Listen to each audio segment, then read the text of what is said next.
भजदमरजनोन्नत्यभूत्यर्पकाय क्षित्यां सत्येष्वपि कुजनकृतोद्धत्यभूत्याजकाय कर्त्रे धर्त्रे सहर्त्रे हयमुखहरये मुखहर्त्रे नमस्ते तस्मै कस्मैचिदस्मन्मनसि धृतकथा विस्मृतौ स्मारकाय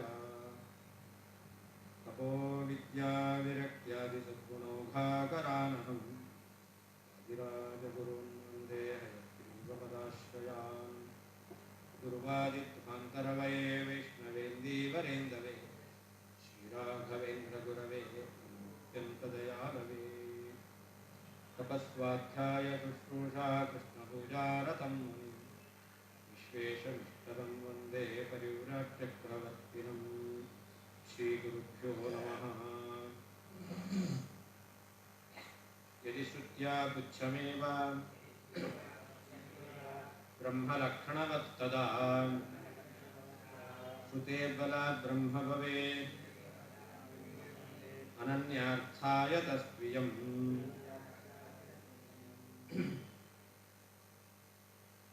ಹಿಂದೆ ಬ್ರಹ್ಮಪುಚ್ಛಂ ಪ್ರತಿಷ್ಠಾ ಅಂತ ಹೇಳಿ, ಬ್ರಹ್ಮಪುಚ್ಛಂ ಪ್ರತಿಷ್ಠಾ ಅಂತ ಅವರ ಮತ ಪ್ರಕಾರ, ಮಾಯಾವಾದಿಗಳ ಮತ ಪ್ರಕಾರ ಬ್ರಹ್ಮ ಯಾರು? ಪುಚ್ಛ. ಯಾಕೆ? ಶ್ರುತಿ ಇರೋದು. ಶ್ರುತಿ ಇರೋದ್ರಿಂದ ಶ್ರುತ್ಯನುಸಾರವಾಗಿ ಬ್ರಹ್ಮ ಪುಚ್ಛವೇ ಬ್ರಹ್ಮ ಅಂತ ಆಗಬೇಕು ಅಲ್ವಾ? ಹಾಗೆ ಜಗಜ್ಜನ್ಮಾದಿ ಕಾರಣ ಯಾರು ಅಂತ, ಜಗಜ್ಜನ್ಮಾದಿ ಕಾರಣ ಯಾರು? ಶ್ರುತಿ. ಶ್ರುತಿ ಪ್ರಕಾರ ಬ್ರಹ್ಮ. ಹೇಗೆ ಬ್ರಹ್ಮಪುಚ್ಛಂ ಪ್ರತಿಷ್ಠಾ ಎಂಬುದಾಗಿ ಶ್ರುತಿ ಇದೆ ಅಂತ ಇಟ್ಕೊಂಡ್ಬಿಟ್ಟು ಪುಚ್ಛವೇ ಬ್ರಹ್ಮ ಅಂತ ಹೇಳ್ತೀವೋ, ಹಾಗೆ ಯಥೋ ವಾ ಇಮಾನಿ ಭೂತಾನಿ ಜಾಯಂತೆ ಯೇನ ಜಾತಾನಿ ಜೀವಂತಿ ಯತ್ಪ್ರಯಂ ಅಭಿಸಂವಿಶಂತಿ ತದ್ವಿಜಿಜ್ಞಾಸತ್ವ ತದ್ಬ್ರಹ್ಮ ಅಂತ ಬ್ರಹ್ಮ ಎಂಬುದಾಗಿ ಜಗಜ್ಜನ್ಮಾದಿ ಕಾರಣ ಬ್ರಹ್ಮ ಎಂಬುದಾಗಿ ಶ್ರುತಿ ಹೇಳಿದೆ.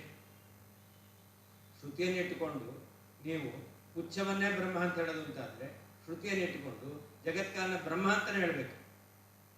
ಒಂದು ಕಡೆಯಲ್ಲಿ ಶ್ರುತಿಯನ್ನು ಇಟ್ಟುಕೊಂಡು ಪುಚ್ಛ ಬ್ರಹ್ಮ ಅಂತ ಹೇಳೋದು, ಇನ್ನೊಂದು ಕಡೆಯಲ್ಲಿ ಬ್ರಹ್ಮನಲ್ಲಿ ಜಗಜ್ಜನ್ಮಾದಿ ಕಾರಣತ್ವ ಕೂಡಲ್ಲ ಅಂತ ಹೇಳಿ ತಟಸ್ಥ ಲಕ್ಷಣ ಅಂತ ಹೇಳೋದು. ಸರಿಯಾಗಿ ಬ್ರಹ್ಮ ಪುಚ್ಛಂ ಅಂತ ಹೇಳಿದ್ದಕ್ಕೆ ಪುಚ್ಛ ಬ್ರಹ್ಮ ಅಂತ ಹೇಳಲಿಕ್ಕೆ ಏನು ಕಾರಣ? ಶ್ರುತಿ ಇದೆ ಅಂತ ಹೇಳಿ. ಹಾಗಾದ್ರೆ ಶ್ರುತಿಯನ್ನು ಇಟ್ಕೊಂಡು ಪುಚ್ಛ ಬ್ರಹ್ಮ ಅಂತ ಹೇಳ್ತೀರ ತಾನೆ, ಶ್ರುತಿಯನ್ನು ಇಟ್ಕೊಂಡು ಬ್ರಹ್ಮ ಅನೇಕ ಜಗತ್ ಕಾರಣ ಅಂತ ಹೇಳ್ರಿ, ಇಲ್ಲಿ ಯಾಕೆ ಬಿಡ್ತಾ ಇದ್ದೀರಾ? ಯಥೋವಾಯುಮಾನಿ ಭೂತಾನಿ ಅಂತ ಸತ್ಯಂ ಜ್ಞಾನವಾನಂತಂ ಬ್ರಹ್ಮ ಅಂತಿರೋದು, ಆಮೇಲೆ ತದ್ವಿಜಿಜ್ಞಾಸತ ತದ್ಬ್ರಹ್ಮ ಅಂತಿರೋದು. ಹೀಗಿರ್ಬೇಕಾದ್ರೆ ಜಗಜ್ಜನ್ಮಾದಿ ಕಾರಣತ್ವ ಯಾರ ಲಕ್ಷಣ ಆಗಬೇಕು? ಶ್ರುತಿ ಹೇಳಿದ್ದು ಬ್ರಹ್ಮನ ಲಕ್ಷಣ, ತಟಸ್ಥ ಲಕ್ಷಣ ಅಂತ ಹೆಂಗೆ ಹೇಳ್ತೀರಾ? ಸರಿ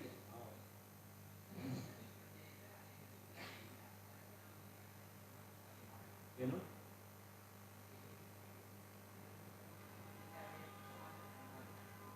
ಅಲ್ಲಿ ಹಿಂದೆ ಹೇಳಿದ್ರು ಸ್ವಮೂಲ ಸೂತ್ರಂ ಅಂತ ಹೇಳಿದ್ರು. ಆನಂದಮಯಾಭ್ಯಾಸ ಸೂತ್ರ ಬಿಟ್ಟು ನೀವು ಅರ್ಥ ಮಾಡ್ತಾ ಇದ್ದೀರಿ ತಾನೆ, ಪಾಣಿನಿ ಸೂತ್ರವನ್ನು ಬಿಟ್ಟು ಅರ್ಥ ಮಾಡ್ತೀವಿ ಅದು ಹೇಳಿ ಆಗಿದೆ. ಯದಿ ಒಂದು ವೇಳೆ ಶ್ರುತ್ಯ ಬ್ರಹ್ಮಪುಚ್ಛಂ ಪ್ರತಿಷ್ಠಾ ಎಂತಕ್ಕಂಥ ಶ್ರುತಿ ಬಲದಿಂದ ಪುಚ್ಛಮೇವ ಪುಚ್ಛವೇ ಬ್ರಹ್ಮ ಬ್ರಹ್ಮ ಅಂತ ಆಗುವುದಾದರೆ ತದಾ ಆಗ ಶ್ರುತೇರ್ಬಲಾತ್ ಅದೇ ಶ್ರುತಿಯ ಬಲದಿಂದ ಬ್ರಹ್ಮ ಬ್ರಹ್ಮನು ಲಕ್ಷಣವತ್ ಜಗಜ್ಜನ್ಮಾದಿ ಲಕ್ಷಣ ಕಾರಣವುಳ್ಳವನು ಭವೇತ್ ಆಗುತ್ತಾನೆ.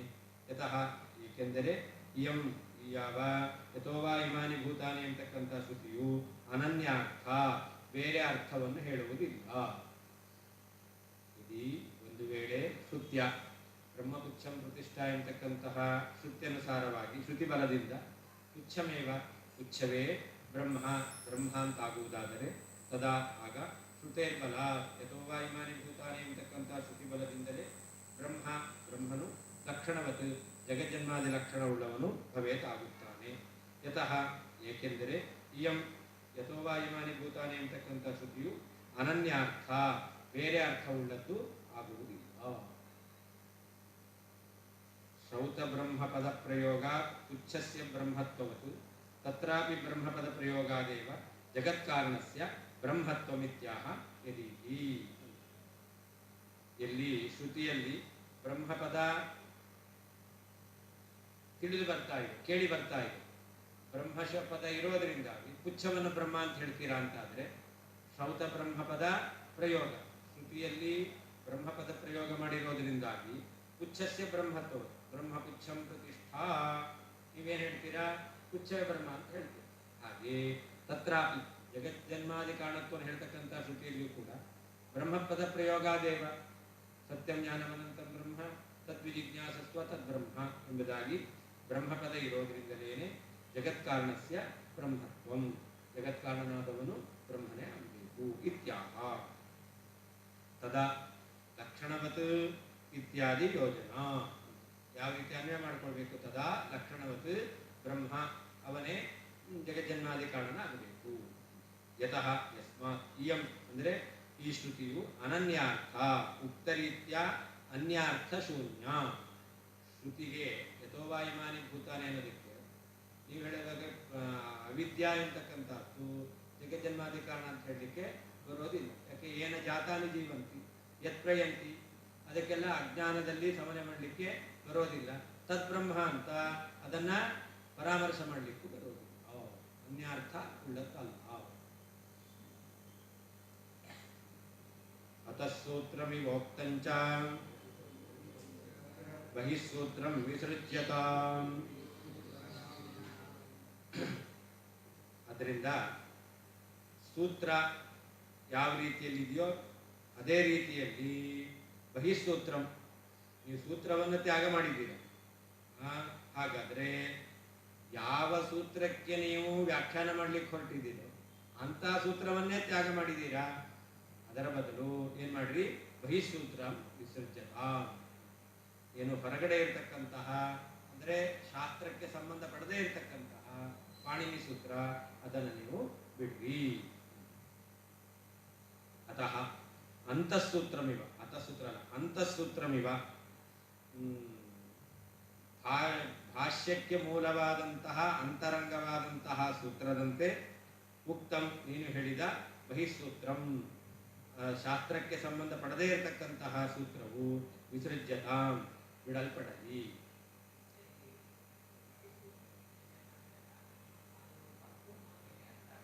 ಏನು ಅದು ತಪ್ಪು ಅಂತಲ್ಲ, ಇಲ್ಲಿಗೆ ಅದು ಸಮನ್ವಯ ಆಗ್ತಾ ಇಲ್ಲ. ಅದನ್ನು ಬಿಡಿ ಅಂದರೆ ಬೇರೆ ಕಡೆ ಎಲ್ಲೂ ಅದನ್ನ ನೀವು ಸ್ವೀಕಾರ ಮಾಡಲೇಬೇಡ್ರಿ ಅಂತ ಹೇಳ್ತಾ ಇದ್ದೀವಿ. ಆ ಸೂತ್ರವನ್ನು ಇಟ್ಟುಕೊಂಡು ಪ್ರಕೃತದಲ್ಲಿ ಅರ್ಥವನ್ನು ಹೇಳಬೇಡ್ರಿ. ಉಳಿದ ಕಡೆಯಲ್ಲಿ ಅದನ್ನ ಒಪ್ಕೊಳ್ಳಿಕ್ಕೆ ನಮ್ದೇನು ಆಕ್ಷೇಪ ಇಲ್ಲ. ಬ್ರಹ್ಮನ ಲಕ್ಷಣ ಹೇಳಬೇಕಾದ್ರೆ ಆ ಸೂತ್ರ ಇಟ್ಕೊಳ್ಳೋದು ಸರಿಯಲ್ಲ. ಯಾಕೆ? ಸಂಬಂಧವೇ ಇಲ್ಲ. ಬ್ರಹ್ಮಣ ಲಕ್ಷಣ ಬ್ರಹ್ಮ ಜಿಜ್ಞಾಸ ಕರ್ತವ್ಯ ಅಂತ ಹೇಳಿದ್ರು, ಆಮೇಲೆ ಅವಿದ್ಯಾದಲ್ಲಿ ಲಕ್ಷಣ ಹೇಳ್ತಾ ಇದ್ದಾರೆ. ಏನು ಸಂಬಂಧ? ಒಂದಕ್ಕೊಂದು ಸಂಬಂಧ.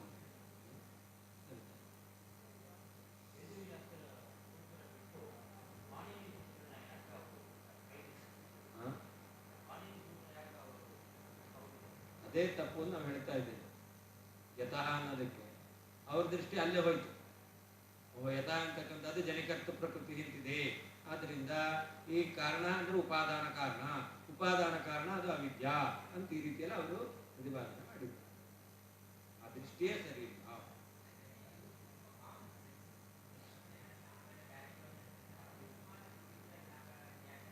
ಅವರು ದಾರಿ ತಪ್ಪಿಸೋದೇ ಅವರ ಮುಖ್ಯ ಉದ್ದೇಶ.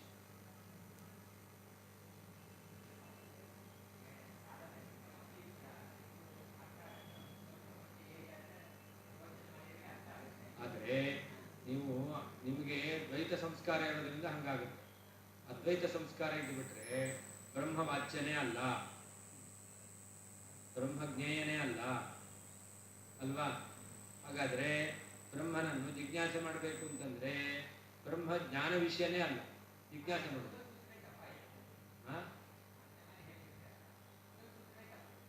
ಮೊದಲ ಸೂತ್ರ ಕೂಡ ಅದಕ್ಕೆ ಯಾವ ಬ್ರಹ್ಮನನ್ನು ಹೇಳ್ತಾ ಇದ್ದಾರೆ? ಜಿಜ್ಞಾಸ್ಯ ಯೋಗ್ಯನಾದ ಸಗುಣ ಬ್ರಹ್ಮನನ್ನು ಹೇಳ್ತಾರೆ ಅಂತ ಈ ರೀತಿಯಲ್ಲಿ ಹೇಳ್ಬೇಕು. ಅದರಿಂದ ನೀವು ಅದ್ವೈತ ಸಂಸ್ಕಾರ ಇಟ್ಕೊಂಡು ಪ್ರವೇಶ ಮಾಡಿದ್ರೆ ಎಲ್ಲ ಸರಿಯಾಗುತ್ತೆ. ದ್ವೈತ ಸಂಸ್ಕಾರ ಇಟ್ಕೊಂಡು ಪ್ರವೇಶ ಮಾಡಿದ್ರೆ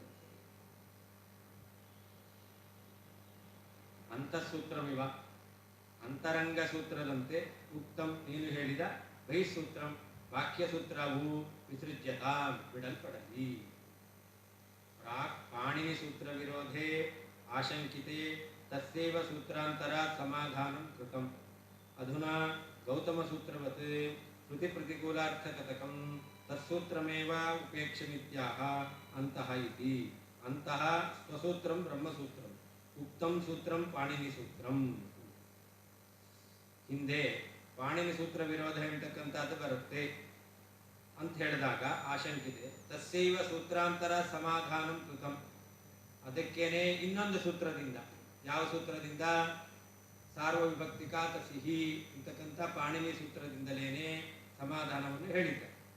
ಈಗ ಅಧುನಾ ಗೌತಮ ಸೂತ್ರವತ್ ಶ್ರುತಿ ಪ್ರತಿಕೂಲಾರ್ಥಕತಕಂ ತತ್ಸೂತ್ರಮೇವ ಉಪೇಕ್ಷಂ ಇತ್ಯಾಹ. ಇವಾಗ ಗೌತಮ ಸೂತ್ರದಂತೆ ಶ್ರುತಿ ಪ್ರತಿಕೂಲಾರ್ಥಕತಕಂ, ಶ್ರುತಿಗೆ ಪ್ರತಿಕೂಲವಾದ ಅರ್ಥವನ್ನು ಹೇಳ್ತಕ್ಕಂತಹ ಸೂತ್ರ, ಅದನ್ನು ಕೂಡ ಬಿಡಬೇಕು.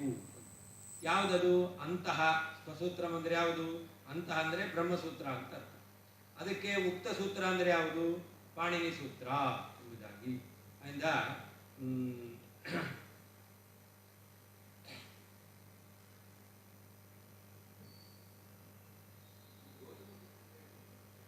ಅಧುನಾ ಗೌತಮ ಸೂತ್ರವತ್ ಪ್ರತಿಕೂಲಾರ್ಥಕತಕಂ. ಈಗ ನ್ಯಾಯಸೂತ್ರ ಇದೆ. ಆ ನ್ಯಾಯಸೂತ್ರವನ್ನು ಇಟ್ಟುಕೊಂಡು ಅರ್ಥ ಮಾಡ್ತೀರಾ? ನ್ಯಾಯಸೂತ್ರವನ್ನು ಇಟ್ಟುಕೊಂಡು ಅರ್ಥ ಹೇಳೋದಿಲ್ಲ, ಅದನ್ನ ತ್ಯಾಗ ಮಾಡ್ತೀರ.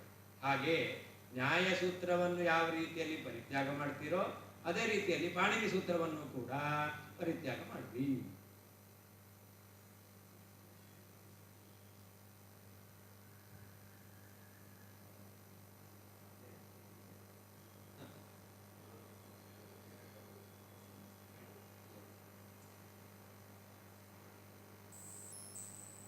ಗೌತಮ ಸೂತ್ರವನ್ನು ಇದು ನ್ಯಾಯಸೂತ್ರ, ಅದನ್ನು ನೀವು ಬ್ರಹ್ಮಸೂತ್ರ ವ್ಯಾಖ್ಯಾನ ಮಾಡಬೇಕಾದ್ರೆ ಮಧ್ಯದಲ್ಲಿ ತಗೊಂಡ್ಬರ್ತೀರಾ? ಇಲ್ಲ. ಅದೇ ಅಧುನಾ ಗೌತಮ ಸೂತ್ರವತ್ತು ಶ್ರುತಿ ಪ್ರತಿಕೂಲಾರ್ಥಕತಕಂ ತತ್ಸೂತ್ರಮೇವ ಉಪೇಕ್ಷಂ. ಯಾವ ರೀತಿಯಲ್ಲಿ ಶ್ರುತಿಗೆ ವಿರುದ್ಧವಾದ ಅರ್ಥವನ್ನು ಹೇಳ್ತಾ ಇದೆ ಎಂಬುದಾಗಿ ಗೌತಮ ಸೂತ್ರವನ್ನು ಬಿಡ್ತೀರೋ ಹಾಗೆ ಈ ಪಾಣಿನಿ ಸೂತ್ರವೂ ಕೂಡ ಗೌತಮ ಸೂತ್ರದಂತೆ ಶ್ರುತಿಗೆ ವಿರುದ್ಧವಾದ ಅರ್ಥವನ್ನು ಹೇಳ್ತಾ ಇದೆ. ಆದ್ದರಿಂದಾಗಿ ಅದನ್ನು ಬಿಡಬೇಕು. ಅದಕ್ಕೋಸ್ಕರ ಗೌತಮ ಸೂತ್ರ.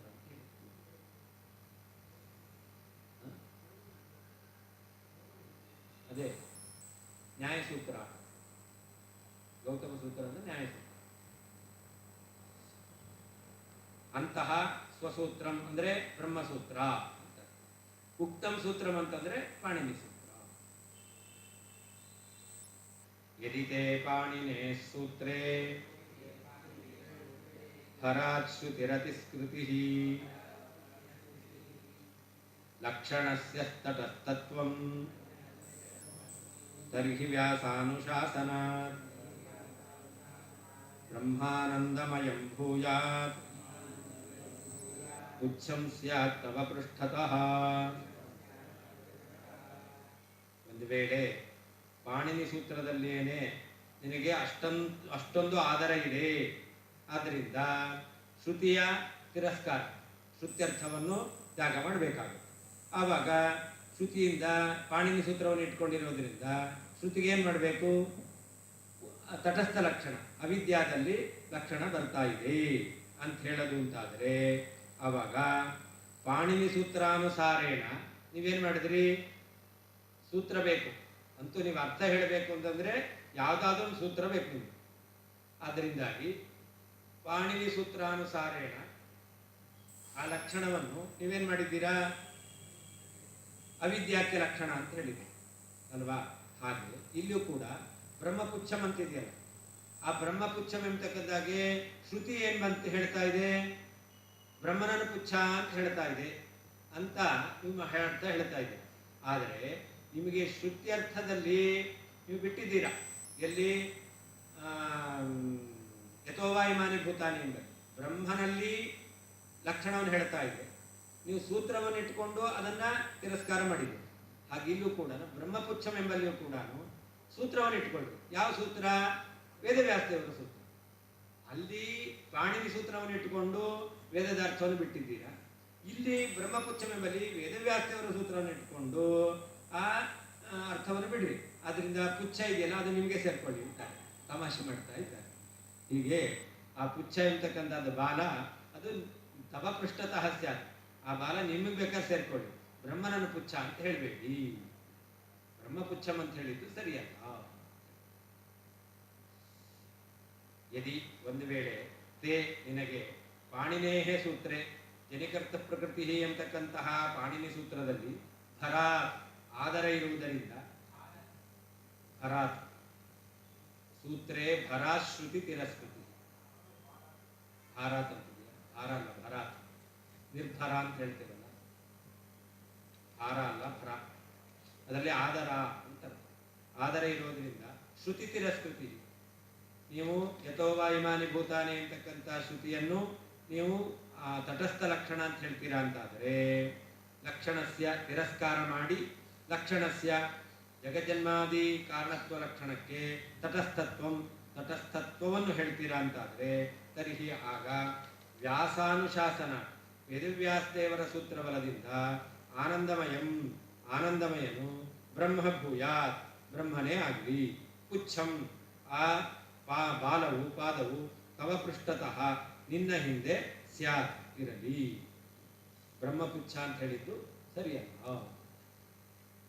ಯದಿ ಒಂದು ವೇಳೆ ತೇ ನಿನಗೆ ಪಾಣಿನೇಹೇ ಸೂತ್ರೆ ಜನಿಕರ್ತ ಪ್ರಕೃತಿ ಎಂತಕ್ಕಂತಹ ಪಾಣಿನಿ ಸೂತ್ರದಲ್ಲಿ ಭರಾತ್ ಆದರ ಇರುವುದರಿಂದ ಶ್ರುತಿ ತಿರಸ್ಕೃತಿ ಯಥೋವಾ ಇಮಾನಿ ಭೂತಿ ಎಂತಕ್ಕಂತಹ ಶ್ರುತಿಯ ತಿರಸ್ಕಾರ ಅಂತಾದರೆ ಅವಾಗ ಲಕ್ಷಣಕ್ಕೆ ತಟಸ್ಥ ಲಕ್ಷಣ ಎಂತಕ್ಕಂಥದ್ದು ಆಗುತ್ತದೆ. ತರ್ಹಿ ಆಗ ವ್ಯಾಸಾನುಶಾಸನ ವೇದವ್ಯಾಸದೇವರ ಸೂತ್ರಕ್ಕೆ ಅನುಗುಣವಾಗಿ ಆನಂದಮಯನು ಬ್ರಹ್ಮನಾಗಲಿ, ಭೂಯಾ ಆಗಲಿ. ಪುಚ್ಛವು ತವ ಪೃಷ್ಠತಃ ನಿನ್ನ ಹಿಂದಕ್ಕೆ ಸ್ಯಾತ್ ಆಗಲಿ, ಆ ಬಾಲ ನಿನಗಿರಲಿ. ಭರ ಅಂದರೆ ಆದರ, ನಿರ್ಭರ ನಿತರಾಂಭರ. ಶ್ರುತಿ ತಿರಸ್ಕೃತಿ, ಶ್ರುತಿಯನ್ನು ತಿರಸ್ಕಾರ ಯಾವುದದು?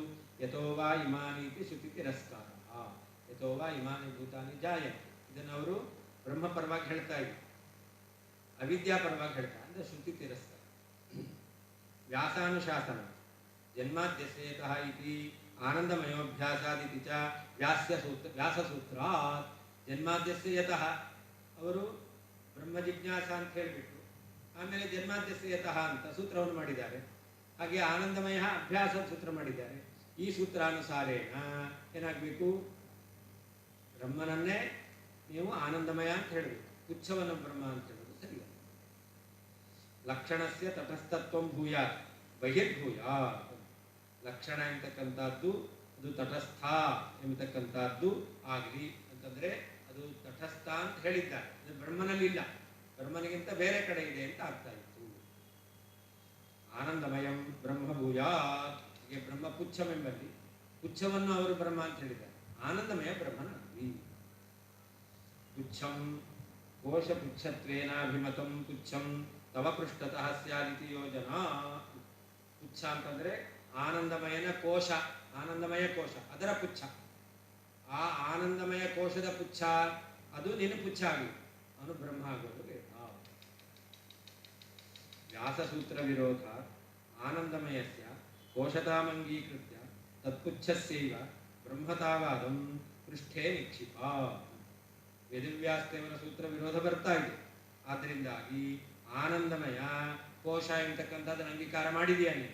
ಆ ಅಂಗೀಕಾರ ಮಾಡಿರೋದನ್ನ ತತ್ಪುಚ್ಛಸ್ಯೈವ ಬ್ರಹ್ಮತಾವಾದ, ಆ ಆನಂದಮಯನ ಪುಚ್ಛ ಬ್ರಹ್ಮ ಅಂತ ನೀವೇನು ವಾದ ಮಾಡ್ತಾ ಇದ್ದೀರಲ್ಲ, ಅದನ್ನ ವೇದವ್ಯಾಸದೇವರ ಸೂತ್ರದ ವಿರೋಧ ಬರ್ತಾ ಇದೆ ಅಂತ ಹೇಳಿ ಪೃಷ್ಠೆ ನಿಕ್ಷಿಪ, ಅದನ್ನ ಬಿಟ್ಟುಬಿಡು, ಹಿಂದಕ್ಕಿಡು ಅಂತ. ಅದಕ್ಕೆ ಪುಚ್ಛವನ್ನು ನೀನು ಅಂಟಿಸ್ಕೋ ಅಂತ ಹೇಳಿದ್ರು. ಅಸ್ಮದಗ್ರೆ ನ ಪ್ರಪಂಚಯ ಇತಿ ಭಾವ, ನಮ್ಮ ಎದುರುಗಡೆ ಅದನ್ನೇನು ಪ್ರಸ್ತಾಪ ಮಾಡಬೇಡ, ವಿರೋಧ ಬರುತ್ತೆ. ನಾವೆಲ್ಲ ಹೇಳ್ತೇವಲ್ಲ, ಬಾಲ ಮುದುರ್ಕೊಂಡಿರು, ಹಾಗೆ ನಮ್ಮ ಎದುರುಗಡೆ ಪ್ರಕಟ ಮಾಡಬೇಡ. ವ್ಯಾಸಪದೇನ ವೇದ ವಿಸ್ತಾರಾರ್ಥಂ ಪ್ರವೃತ್ತತ್ವ ವ್ಯಾಸ ಏವ ವೇದ ಮರ್ಯಾದಾಂ ವೇದ. ವ್ಯಾಸ ಶಬ್ದವನ್ನು ಹೇಳಿದ್ದಾರೆ. ವ್ಯಾಸ ಅಂದ್ರೇನು? ವೇದವನ್ನು ವಿಸ್ತಾರ ಮಾಡಿದರು. ವೇದ ವ್ಯಾಸ, ವೇದಗಳನ್ನು ವ್ಯಾಸ ವಿಸ್ತಾರ ಮಾಡಿರೋದ್ರಿಂದಾಗಿ ವೇದವ್ಯಾಸ ಅಂತ ಹೆಸರು. ಹಾಗಾದರೆ ಅವರು ವೇದ ವಿಸ್ತಾರಕ್ಕೋಸ್ಕರೇ ಅವತಾರವನ್ನು ಮಾಡಿದ್ದಾರೆ. ಆದ್ದರಿಂದಾಗಿ ವ್ಯಾಸ ಏವ ಇದಂ ವ್ಯಾಸ ಏವ ವೇದ ಮರ್ಯಾದಂ ವೇದ. ವೇದಕ್ಕೆ ಏನು ಅರ್ಥ ಅನ್ನೋದನ್ನು ಯಾರು ತಿಳಿದಿದ್ದಾರೆ? ವೇದವನ್ನು ವಿಭಾಗ ಮಾಡಿರ್ತಕ್ಕಂಥ ವೇದವ್ಯಾಸ ದೇವರೇ ತಿಳಿದಿದ್ದಾರೆ. ವೇದವ್ಯಾಸ ದೇವರೇ ಸೂತ್ರವನ್ನು ಬರೆದರು. ಹಾಗಾದರೆ ಅವರಿಗೆ ವೇದದ ಅರ್ಥ ಏನು ಅಂತಕ್ಕಂಥದ್ದು ತಿಳಿದಿದೆ. ಅದಕ್ಕನುಗುಣವಾಗಿ ಅವರು ಸೂತ್ರವನ್ನು ರಚನೆ ಮಾಡಿದ್ದಾರೆ. ನತು ಪಾಣಿನಿ. ಪಾಣಿನಿ ವೇದ ವಿಸ್ತಾರಕ್ಕೋಸ್ಕರ ವ್ಯಾಪಾರವನ್ನು ಮಾಡಿದ್ದಲ್ಲ. ಒಂದು ವೇಳೆ ಪಾಣಿನಿ ವೇದ ವಿಸ್ತಾರಕ್ಕೋಸ್ಕರವೇ ಅವನ ಪ್ರವೃತ್ತಿ ಮಾಡಿದರೆ ಪಾಣಿನಿ ಸೂತ್ರವನ್ನು ಇಟ್ಟುಕೊಂಡು ವೇದಗಳಿಗೆ ಅರ್ಥ ಹೇಳಬೇಕಾಗುತ್ತೆ. ವೇದ ವಿಸ್ತಾರ ಮಾಡಿದವರು ವೇದವ್ಯಾಸರು, ಅವರೇ ಸೂತ್ರವನ್ನು ರಚನೆ ಮಾಡಿದ್ದಾರೆ.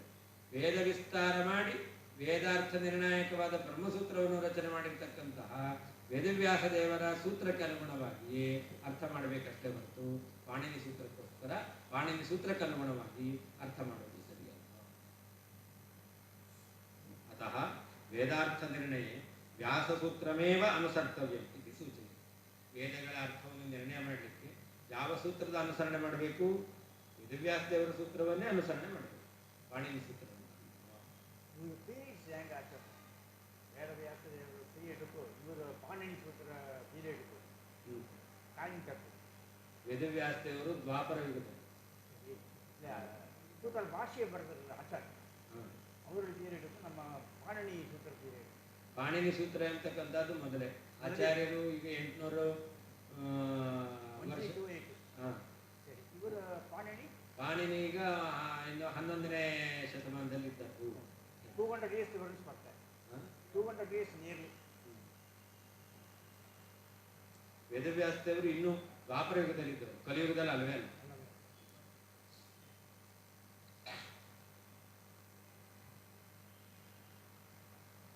ಅತಃ ವೇದಾರ್ಥ ನಿರ್ಣಯೇ ವ್ಯಾಸಸೂತ್ರಮೇವ ಅನುಸರ್ತವ್ಯಮಿತಿ ಸೂಚಯತಿ. ಈದೃಶಂ ವ್ಯಾಸಸೂತ್ರಮುತ್ಸೃಜ್ಯ ತದ್ಭಾಷ್ಯಕಾರಿತ್ವಾಭಿಮಾನವಾನ್ ಪರಸೂತ್ರೇ ಕೃತರತಿಃ ತ್ವಂ ಪಶುರೇವ ಇತಿ ಸೂಚಯಿತುಂ ಚ ಪುಚ್ಛಂ ತವ ಪೃಷ್ಠತಃ ಸ್ಯಾದಿತ್ಯುಕ್ತಂ. ಇಂತಹ ವೇದವ್ಯಾಸ ದೇವರ ಸೂತ್ರವನ್ನು ಬಿಟ್ಟು ನೀವು ಅವರ ಭಾಷ್ಯವನ್ನು ಆ ಸೂತ್ರಕ್ಕೆ ಭಾಷ್ಯವನ್ನು ಮಾಡ್ತಾ ಇದ್ದೇನೆ ಅಂತ ನಿಮಗೆ ಅಭಿಮಾನ ಬೇರೆ ಇದೆ. ಅಂತಹ ಹೆಮ್ಮೆ ನಿಮಗೆ, ಆ ಅಭಿಮಾನವುಳ್ಳವರಾಗಿ ನೀವು ಏನು ಮಾಡ್ತಾ ಇದ್ದೀರಾ? ಪರಸೂತ್ರೇ ಕೃತರತಿ, ಪಾಣಿನಿ ಸೂತ್ರ ನಿಮಗೆ ಆಧಾರ ಇದೆ. ಅದರಿಂದ ಏನಾಯಿತು? ವೇದವ್ಯಾಸ ದೇವರ ಸೂತ್ರಕ್ಕೆ ವ್ಯಾಖ್ಯಾನ ಮಾಡ್ತೇನೆ, ಭಾಷ್ಯ ಬರಿತೇನೆ ಅಂತ ಹೆಗ್ಗಳಿಕೆಯನ್ನು ಹೇಳ್ಕೊಳ್ಳೋದು. ಆದರೆ ನಿಮಗೆ ಇರತಕ್ಕಂತಹ ಅಭಿಮಾನ ಪಾಣಿನಿ ಸೂತ್ರದಲ್ಲಿ. ಹೀಗೆ ಮಾಡಿದರೆ ಇದು ಪಶುವಿನಂತೆ ಆಗುತ್ತೆ. ಆದ್ದರಿಂದ ಪಶುವಿಗೆ ಪುಚ್ಛ ಇರುತ್ತೆ, ಆದ್ದರಿಂದ ಆ ಪುಚ್ಛ ಇರ್ತಕ್ಕಂಥದ್ದು ನಿನಗೆ ಇರಲಿ ಅಂತ. ಪಶು ಸ್ವಭಾವ ಉಳ್ಳವರು ಪುಚ್ಛ ಇಲ್ಲ ಅಂದರೆ ಇದನ್ನೇ ಪುಚ್ಛ ಆಯಿತು ಅಂತ ಹೇಳ್ತಾರೆ. ಈದೃಶಂ ವ್ಯಾಸಸೂತ್ರ ಮುತ್ಸೃಜ್ಯ, ವೇದಾರ್ಥ ನಿರ್ಣಾಯಕವಾದ ವೇದವ್ಯಾಸ ದೇವರ ಸೂತ್ರವನ್ನು ಬಿಟ್ಟು ತದ್ಭಾಷ್ಯಕಾರಿತ್ವಾಭಿಮಾನವ, ಆ ಸೂತ್ರಗಳಿಗೆ ನಾನು ಭಾಷ್ಯ ಬರಿತಾ ಇದ್ದೇನೆ ಅಂತ ಹೆಮ್ಮೆ ಬೇರೆ ಅಭಿಮಾನ ಉಟ್ಕೊಂಡವರು ಪರಸೂತ್ರೇ ಕೃತರತಿ ಅಂದರೆ ಪಾಣಿನಿ ಸೂತ್ರ ನಿಮಗೆ ಆಧಾರ ಇದೆ ಅಂತಾದರೆ ತ್ವಂ ಪಶುರೇವ, ನೀನು ಪಶುವೇ ಆಗ್ತಾ ಇದ್ದೀಯ ಇತಿ ಸೂಚಯಿತು. ಇದನ್ನು ಸೂಚನೆ ಮಾಡಲಿಕ್ಕೋಸ್ಕರ ಪುಚ್ಛಂ ತವ ಪೃಷ್ಠತಃ ಸ್ಯಾತ್ ಇತ್ಯುಕ್ತಂ. ಆ ಪುಚ್ಛ ನಿನ್ನ ಹಿಂದಿರಲಿ ಅಂದರೆ ಪಶು ಅಂತ. ಅತ್ರ ಪುಚ್ಛ ಪದೇನ ಲಾಂಗೂಲಮೇವ ಗ್ರಾಹ್ಯಂ. ಇಲ್ಲಿ ಪುಚ್ಛ ಅಂತಂದ್ರೆ ಬ್ರಹ್ಮಪುಚ್ಛಂ ಪ್ರತಿಷ್ಠಾ ಎಂಬಲ್ಲಿ ಹೇಳಿರ್ತಕ್ಕಂತಹ ಪಾದ ಅಂತ ಅರ್ಥ. ಇಲ್ಲಿ ಲಾಂಗೂಲ, ಬಾಲವನ್ನೇ ಇಟ್ಕೊಳ್ಬೇಕು. ಅದು ಬಾಲ ನಿನಗೆ ಇದೆ, ಯಾಕೆ ಪಶುವಿಗೆ ಬಾಲ ಇರಬೇಕು. ನಿಂಗೆ ಬಾಲ ಇಲ್ಲ ಅಂದರೆ ಪಶು ಆಗಲ್ಲ. ಪಶು ತುಲ್ಯನಾದ ನಿನಗೆ ಬಾಲ ಬೇಕು, ಅದನ್ನು ಇಟ್ಕೋ.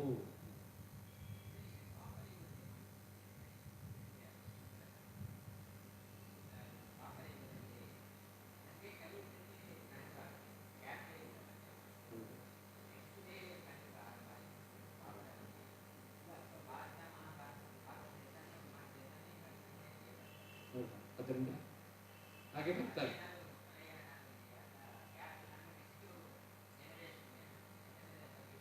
ಮಹಾಭಾರತ ಯುದ್ಧ ಆಯ್ತಲ್ಲ, ಅದೇ ಪ್ರಳಯ. ಅದರ ಅಷ್ಟರಲ್ಲೇ ಜನ ಎಲ್ಲ ನಾಶ ಆಯಿತು. ಆಮೇಲೆ ಕಲಿಯುಗ ಅಂತಕ್ಕಂಥದ್ದು ಪ್ರಾರಂಭ. ಇನ್ನೂ ಸನ್ನಿಕಾಲ ಅಷ್ಟೇ ಇದೆ.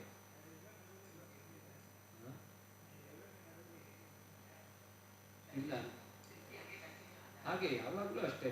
ಒಂದು ಏನು ಮಹಾಪ್ರಳಯ ಏನಲ್ಲ, ಮತ್ತು ನಾಶಾದಿಗಳಾಗಬೇಕು. ಆಗಿದೆ.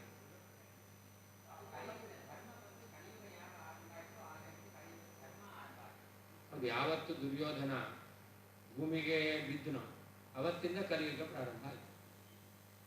ಅಲ್ಲಿ ತನಕ ದ್ವಾಪರ ಯುಗ. ಕಲಿಯುಗ ಪ್ರಾರಂಭ ಆಯಿತು ಅಂದರೆ ಕಲಿಯುಗ ಮತ್ತು ದ್ವಾಪರ ಯುಗದ ಸಂಧಿಕಾಲ.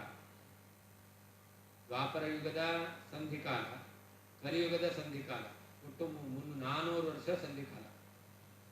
ದೇವಮಾನದ 400 ವರ್ಷ, ದೇವಮಾನದ 400 ವರ್ಷ ಅದು ಸಂಧಿಕಾಲ ಆಗುತ್ತೆ ಅಲ್ಲ. ನಮ್ಮ 1 ವರ್ಷ ದೇವತೆಗಳಿಗೆ 1 ದಿನ ಅಂತಿರೋದು. ಆ ರೀತಿಯ ಕ್ರಮದಲ್ಲಿ ಈ 400 ವರ್ಷಗಳು ಅಂದರೆ ದೇವಮಾನದ 400 ವರ್ಷಗಳು ಅದು ಸಂಧಿಕಾಲ. ನಿಮಗೆ ಸಂಧಿಯಲ್ಲೇ ಇರೋದು.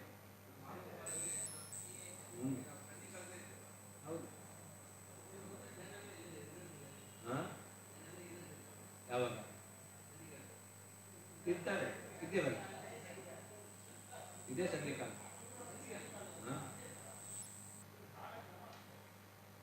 ಒಟ್ಟು ಅದೇ ದ್ವಾಪರ ಯುಗದ್ದು 200 ವರ್ಷ, ಕಲಿಯುಗದ್ದು 100 ವರ್ಷ, ಒಟ್ಟು 300 ವರ್ಷ ಸಂಧಿಕಾಲ. ದೇವಮಾನದ 300, ಒಟ್ಟು 12,000 ವರ್ಷಗಳು ಒಂದು ಯುಗಕ್ಕೆ. ಒಂದು ಯುಗ ಪರಿವರ್ತ ಆಗಬೇಕು ಅಂದರೆ ದೇವಮಾನದ 12,000 ವರ್ಷ. ಅದು ಹೇಗೆ ಅಂದರೆ ಕೃತಯುಗ ಎಂತಕ್ಕಂಥದ್ದು 4,000 ವರ್ಷ, ತ್ರೇತಾಯುಗ 3,000 ವರ್ಷ, ದ್ವಾಪರ ಯುಗ 2,000 ವರ್ಷ, ಕಲಿಯುಗ 1,000 ವರ್ಷ. ಎಷ್ಟಾಯಿತು? 4, 3, 7, 2, 9, 1, 10 ಆಯಿತು. ಇನ್ನು 2,000 ಉಳಿತು. ಇನ್ನು 2,000 ವರ್ಷ ಇದೆಯಲ್ಲ ಅದು ಸಂಧಿಕಾಲಗಳು. ದ್ವಾಪರ ಯುಗದಲ್ಲಿ ಕೃತಯುಗದಲ್ಲಿ ಆಗಬೇಕಾದ್ರೆ ಕೃತಯುಗದ ಮೊದಲು 400 ಸಂಧಿಕಾಲ. ಅದು ಹೇಗೆ ಅಂದರೆ ಕಲಿಯುಗಕ್ಕೆ ಸೇರ್ಕೊಳ್ಳುತ್ತೆ, ಕಲಿಯುಗದ ಹಂತದಲ್ಲಿ ಆಗುತ್ತೆ. ಆಯಿತಾ? ಅದರ 4, 4, 8, 3, 3, 6, 2, 2, 4, 1, 1, 2, 2, 4, 6, 8, 2, 4, 6, 6, 12, 8, 20, 2,000 ಆಯಿತು. 2,000 ವರ್ಷ ಇರ್ತಕ್ಕಂಥದ್ದು ಅದು ಸಂಧಿಕಾಲ. ಕಲಿಯುಗದ ಪೂರ್ವೋತ್ತರದಲ್ಲಿ 100 ವರ್ಷ ಸಂಧಿಕಾಲ. ದ್ವಾಪರ ಯುಗದ ಪೂರ್ವೋತ್ತರದಲ್ಲಿ 200 ವರ್ಷ ಸಂಧಿಕಾಲ. ತ್ರೇತಾಯುಗದಲ್ಲಿ 300 ವರ್ಷ ಸಂಧಿಕಾಲ. ಕೃತಯುಗದಲ್ಲಿ ಪೂರ್ವಾಪರದಲ್ಲಿ 400 ವರ್ಷ ಇರ್ತಕ್ಕಂಥದ್ದು ಸಂಧಿಕಾಲ. ಒಟ್ಟು 12,000 ವರ್ಷ ಆಯಿತು. ಇದು ಒಂದು ಯುಗ ಚಕ್ರ. ದೇವಮಾನದ 12,000 ವರ್ಷಗಳು ಅದು ಒಂದು ಯುಗ ಚಕ್ರ.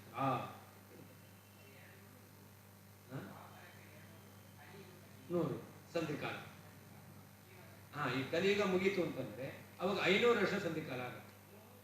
400 ಅಲ್ಲಿ ಆಗ್ಬೇಕಾದ್ರೆ 700 ವರ್ಷ ಸಂಧಿಕಾಲ ಆಗುತ್ತೆ.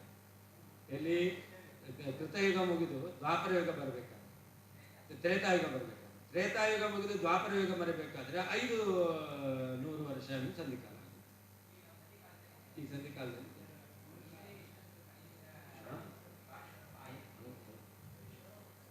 ಅವಾಗಲೇನೆ ಪರೀಕ್ಷಿತ ರಾಜ ಇದ್ದಾಗಲೇನೆ ಕಲಿ ಪ್ರಭಾವ ಪ್ರಾರಂಭ ಆಗಿದೆ. ಅದಕ್ಕೋಸ್ಕರ ಅವನು ಸ್ಥಾನ ಕೊಟ್ಟು ಕೂಡಿಸ್ತಾನೆ, ಇಲ್ಲೇ ಇರಬೇಕು ಅಂತ. ಹಿಂದಿನ ಕಾಲದಲ್ಲೆಲ್ಲ ಇತ್ತು ನಾಯಿಗೆ ಅಂತ ಒಂದು ಜಾಗ ಅವ್ನು ಕೊಟ್ಟ. ಈಗಿನ ಕಾಲದಲ್ಲಿ ಹಾಗಿಲ್ಲ, ಒಳಗೆ ಬಿಟ್ಕೊಂಡಿರ್ತೇವೆ ಅಲ್ವೇ. ಕಲಿಯುಗ ಪ್ರಾರಂಭ ಆಗಿದ್ದು ಹಾಗಾಗಿ.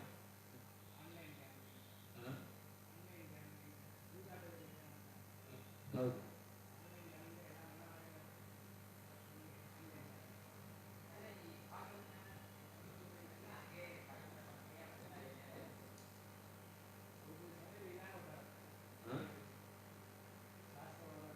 ಓದೋರು ಇಲ್ಲ ಅಂದ್ರೆ ಶಾಸ್ತ್ರ ನಾಶ ಆಯ್ತು ಅಂತ.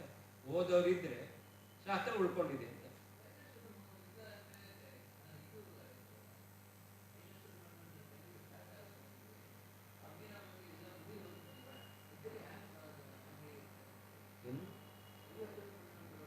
ಹೌದು ಹೌದು ಸರಿ. ಅದು ಯಾವಾಗ ಅದು ಒಂದು ಮನ್ವಂತರ ಹೋಗಿ ಇನ್ನೊಂದು ಮನ್ವಂತರ ಬರಬೇಕಾದ್ರೆ, ದೈವತ ಮನ್ವಂತರ ಹೋಗಿ ಚಾಕ್ಷುಷ ಮನ್ವಂತರ ಹೋಗಿ ಆಮೇಲೆ ವೈವಸ್ವ ಮನ್ವಂತರ. ಮನ್ವಂತರ ಪ್ರಳಯ ಆಯಿತು. ಮನ್ವಂತರ ಪ್ರಳಯ, ಆಮೇಲೆ 14 ಮನ್ವಂತರ ಆದಮೇಲೆ ಒಂದು ಪ್ರಳಯ, ಆಮೇಲೆ 14 ಮನ್ವಂತರಗಳು ಕೂಡ ಮಹಾಪ್ರಳಯ. 3 ರೀತಿಯ. ಹಾ,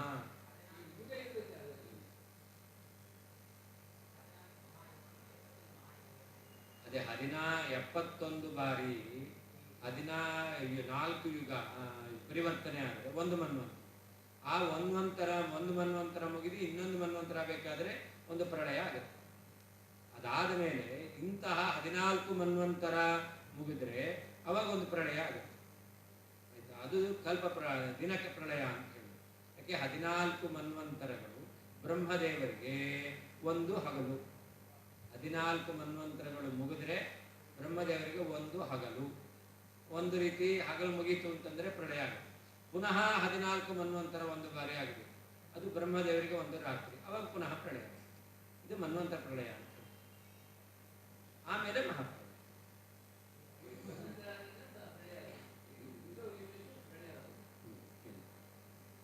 ಮನ್ವಂತರ ಪ್ರಳಯ ಅಷ್ಟೇ ಹೊರತು ಯುಗ ಪ್ರಳಯ ಅಂತ ಇದು.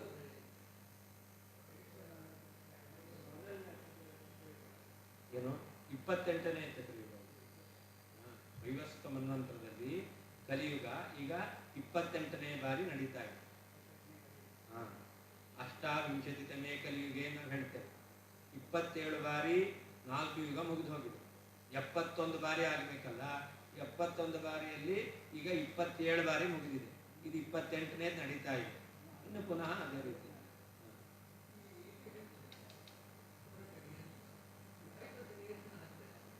ಏನು ಅದು ಅದೇ ಇದು ನಾವು ಹೇಳ್ತಕ್ಕಂಥದ್ದು ಮಾನವ ಲೆಕ್ಕದಲ್ಲಿ ಹೇಳ್ತಾ ಇರೋದು. ದೇವಮಾನದಲ್ಲಿ 300 ವರ್ಷ ಸಂಧಿಕಾಲ. ದೇವಮಾನ ಅದು ಮಾನವ.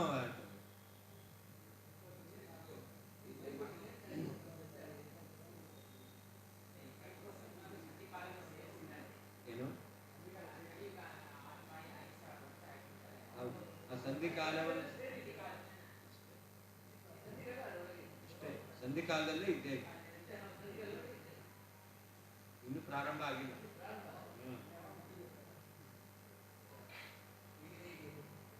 ನೀವೆಲ್ಲ ಹೇಳ್ತೀರಲ್ಲ ಮಾರ್ಚಲ್ಲೇ ಇಡ್ಸಕ್ಕೆ ಇನ್ನು ಮೇನಲ್ಲಿ ಏನು ಅಂತ, ಹಂಗೆ ತಮಿಳ್ನಾಡಲ್ಲಿ ಇದ್ದರೆ ಜನವರಿ ಫೆಬ್ರವರಿಲೇ ಇಡ್ಸಕ್ಕೆ ಇನ್ನು ಮೇ ಜೂನಲ್ಲಿ ಏನು ಆಗಸ್ಟಲ್ಲಿ ಏನು ಅಂತ ಹೇಳ್ತೀವಿ. ಹಾಗೆ ಇಲ್ಲಿ ಸಂಧಿಕಾಲದಲ್ಲೇ ಹೇಗಿದೆ, ಕಲಿಯುಗ ಬಂದರೆ ಹೇಗಾಗ್ತದೆ.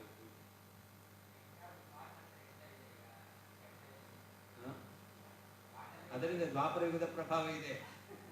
ಕೃಷ್ಣ, ವೇದವ್ಯಾಸ ದೇವ, ಪರಶುರಾಮ ಇವರ ಪ್ರಭಾವ ಇದೆ.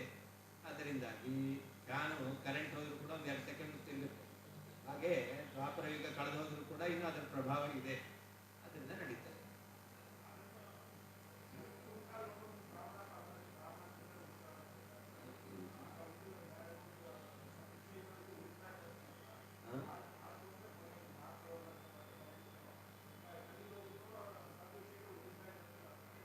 ಏನು ಉಳಿಯುತ್ತೆ?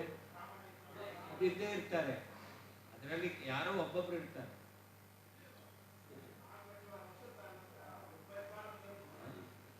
ಅದನ್ನೇ ಅಲ್ವಾ ಈಗ ಆಚಾರ ಅವತಾರ ಆಗ್ಬೇಕಾದ್ರೂ ಕೂಡ ಅವರಿಗೆ ಅದೋ ಅಂತ ಸಂದೇಹ ಬಂದಿತ್ತು. ಅವಾಗಲೂ ಕೂಡ ದ್ವೈತಿಗಳಿದ್ರು, ದ್ವೈತದ ಪ್ರಭಾವ ಇದ್ರೂ ಕೂಡ ದ್ವೈತಿಗಳು ಇದ್ದೇ ಇದ್ರು. ಆದರೆ ಸಂಶಯ ಅವರಿಗೆ ಇದಮಿತ್ತಮ್ ಅಂತ ನಿರ್ಣಯ ಮಾಡ್ಕೊಳ್ಳಿಕ್ಕೆ ಆಗ್ತಿರ್ಲಿಲ್ಲ. ಹಾಗೆ ಅಲ್ಲೂ ಬ್ರಾಹ್ಮಣರು ಇರ್ತಾರೆ, ಆದರೆ ಅವರಿಗೆ ಇದೇ ತತ್ವ ಎಂಬುದಾಗಿ ನಿರ್ಣಯ ಇರೋದಿಲ್ಲ. ಬ್ರಾಹ್ಮಣರಿದ್ದಾರೆ. ಈಗ ಉತ್ತರ ಭಾರತದಲ್ಲೆಲ್ಲ ಬ್ರಾಹ್ಮಣರಿದ್ದಾರೆ, ಅವರಿಗೆ ಜನಿವಾರ ಇದೆ ಬ್ರಾಹ್ಮಣರು ಅಷ್ಟೇ. ಸಂಧ್ಯಾವಂದನೆಲ್ಲ ಅಷ್ಟೆಲ್ಲ ಏನು ಪ್ರಮುಖ ಮಾಡೋದೇ ಇದೆ ಬ್ರಾಹ್ಮಣರು ಇದ್ದಾರೆ. ಇಲ್ಲಿ ಯಾವ ರೀತಿಯಲ್ಲಿ ಸಂಧ್ಯಾವಂದನಾದಿಗಳೆಲ್ಲ ಆಚರಣೆಯಲ್ಲಿದೆ ಅಷ್ಟು ಆ ರೀತಿಯಲ್ಲಿ ಅಲ್ಲಿ ಆಚರಣೆ ಇರ್ತಕ್ಕಂಥದ್ದು. ಆದರೆ ಈ ದ್ವೈತಶಾಸ್ತ್ರ ಅಂತಕ್ಕಂಥದ್ದು ಅಲ್ಲಿ ಪ್ರಚಾರಕ್ಕೆ ಇದೆ.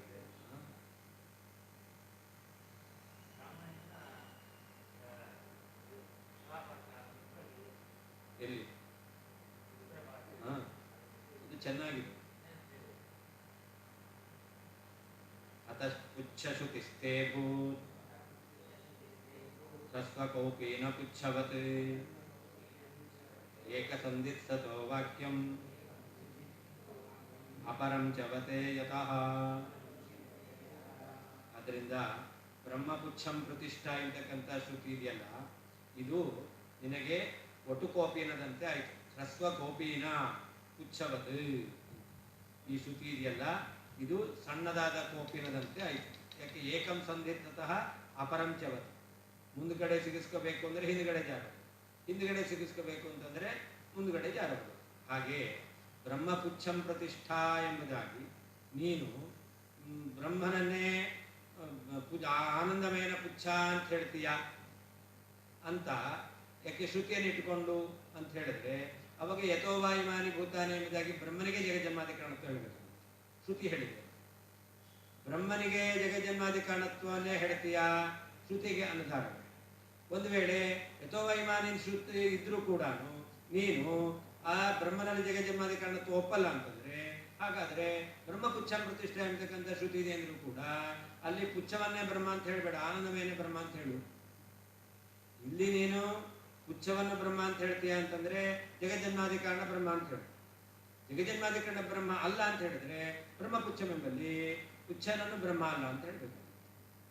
ಏಕಂ ಸಂಧಿತ್ಸತಃ ಅಪರಂ ಚವತೆ. ಬ್ರಹ್ಮನನ್ನು ನೀನು ಪುಚ್ಛ ಅಂತ ಹೇಳ್ತೀಯ ಅಂತಂದ್ರೆ ಆನಂದಮಯನ ಪುಚ್ಛ ಬ್ರಹ್ಮ ಅಂತ ಹೇಳ್ತೀಯ ಅಂತಂದ್ರೆ ಆವಾಗ ಅದಕ್ಕೆ ಅನುಗುಣವಾಗಿ ಜಗಜನ್ಮಾದಿ ಕಾರಣ ಬ್ರಹ್ಮ ಅಂತಾನೆ ಹೇಳ್ಬೇಕು ಶ್ರುತಿ ಇರೋದು. ಜಗಜನ್ಮಾದಿ ಕಾರಣ ಬ್ರಹ್ಮನದನ್ನು ಬಿಡ್ತೀಯ ಅಂತಂದ್ರೆ ಬ್ರಹ್ಮಪುಚ್ಛ ಅಂದ್ರೆ ಪುಚ್ಛನನ್ನು ಬ್ರಹ್ಮನದನ್ನು ಕೂಡ ಬಿಡಬೇಕಾಗುತ್ತೆ.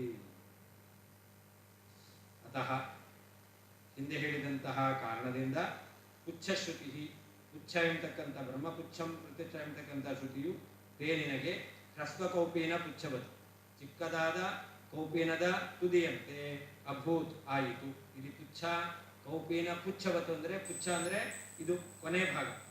ನಾವು ಒಂದು ಬಟ್ಟೆಯನ್ನು ಇಟ್ಕೊಂಡಾಗ ಅದ್ರ ತುದಿ ಇಟ್ಕೊಳ್ತೇವಲ್ಲ, ಇದನ್ನು ಪುಚ್ಛ ಅಂತ ಕರೀತಾರೆ. ತುದಿಯಂತೆ ಅಭೂತ್ ಆಯಿತು. ಯತಃ ಏಕೆಂದರೆ ಏಕಂ ಒಂದು ತುದಿಯನ್ನು ಸಂಧಿಸತಃ ಸಿಕ್ಕಿಸುವ ನಿನಗೆ ಅಪರಂ ಇನ್ನೊಂದು ವಾಕ್ಯವು, ಅಪರಂ ವಾಕ್ಯಂ ಇನ್ನೊಂದು ವಾಕ್ಯವು ಚವತೆ ಅದು ಬಿಚ್ಚಿ ಹೋಗುತ್ತಾ ಇದೆ. ಬ್ರಹ್ಮನನ್ನು ನೀನು ಪುಚ್ಛವನ್ನೇ ಬ್ರಹ್ಮ ಅಂತ ಹೇಳ್ತೀಯ ಅಂತಾದರೆ ಅವಾಗ ಬ್ರಹ್ಮನಿಗೆ ಜಗಜನ್ಮಾದಿ ಕಾರಣತ್ವ ಹೇಳಬೇಕು. ಬ್ರಹ್ಮನಿಗೆ ಜಗತ್ ಕಾರಣತ್ವ ಹೇಳಲ್ಲ ಅಂತಂದ್ರೆ ಪುಚ್ಛವನ್ನು ಬ್ರಹ್ಮ ಅಂತ ಹೇಳಿ ಬರೋದಿಲ್ಲ. ಅತಃ ಈ ಕಾರಣದಿಂದ ಪುಚ್ಛ ಶ್ರುತಿ ಬ್ರಹ್ಮಪುಚ್ಛಂ ಪ್ರತಿಷ್ಠಾ ಎಂತಕ್ಕಂತಹ ಶ್ರುತಿಯು ತೇನಿನಗೆ ಹ್ರಸ್ವ ಕೌಪೀನ ಪುಚ್ಛವತ್, ಚಿಕ್ಕದಾದ ಕೌಪೀನದ ತುದಿಯಂತೆ ಅಭೂತ್ ಆಯಿತು. ಯತಃ ಏಕೆಂದರೆ ಏಕಂ ಒಂದು ತುದಿಯನ್ನು ಸಂಧಿಸತಃ ಸಿಕ್ಕಿಸುವ ನಿನಗೆ ಅಪರಂ ವಾಕ್ಯಂ ಇನ್ನೊಂದು ವಾಕ್ಯವು ಚವತೆ ಬಿಟ್ಟು ಹೋಗುತ್ತದೆ.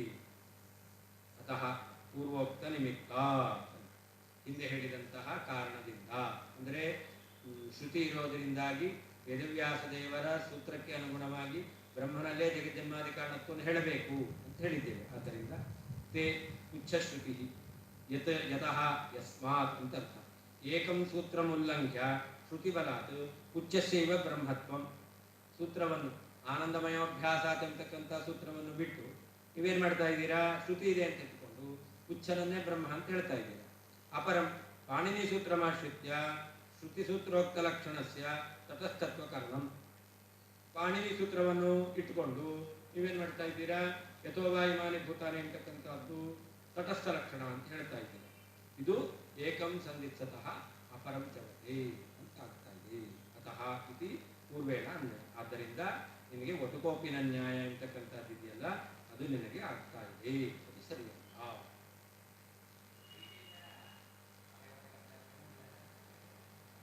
ಅದಕ್ಕೆ ಅದೆಷ್ಟು ಸರಿಯಲ್ಲ. ಶ್ರೀಕೃಷ್ಣ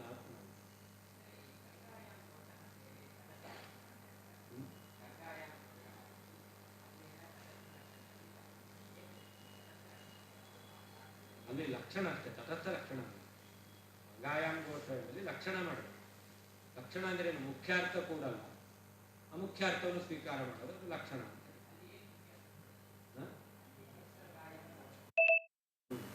ಪ್ರವಾಹದಲ್ಲಿ ಗುಡಿಸಿಲು ಮನೆ, ಪ್ರವಾಹದಲ್ಲಿ ಮನೆ ಇರ್ಲಿಕ್ಕೆ ಸಾಧ್ಯವಾ? ಘೋಷ ಅಂದ್ರೆ ಮನೆ. ಕೂಡಲ್ಲ. ಅದಕ್ಕೋಸ್ಕರ ಏನು ಮಾಡಬೇಕು? ಗಂಗಾ ನದಕ್ಕೆ ಗಂಗಾ ತೀರ ಅಂತ, ಅದು ಲಕ್ಷಣ. ಹಾಗೆ ಇಲ್ಲೂ ಕೂಡ ಯಥೋವಾ ಇಮಾನಿ ಭೂತಾನಿ ಅಂತ ಬ್ರಹ್ಮನಲ್ಲಿ ಜಗಜನ್ಮಾದಿ ಕಾರಣಕ್ಕೆ ನಡೀಬೇಕು. ಯತಃ ಅಂದರೆ ಏನು? ಉಪಾದಾನ ಕಾರಣ, ಅದು ಕೂಡಲ್ಲ. ಅದಕ್ಕೋಸ್ಕರ ಏನು ಹೇಳಬೇಕು? ಅವಿದ್ಯೆಯಲ್ಲಿ ಲಕ್ಷಣ. ಎಲ್ಲಿ ಲಕ್ಷಣ ಮಾಡಬೇಕು? ತಟಸ್ಥ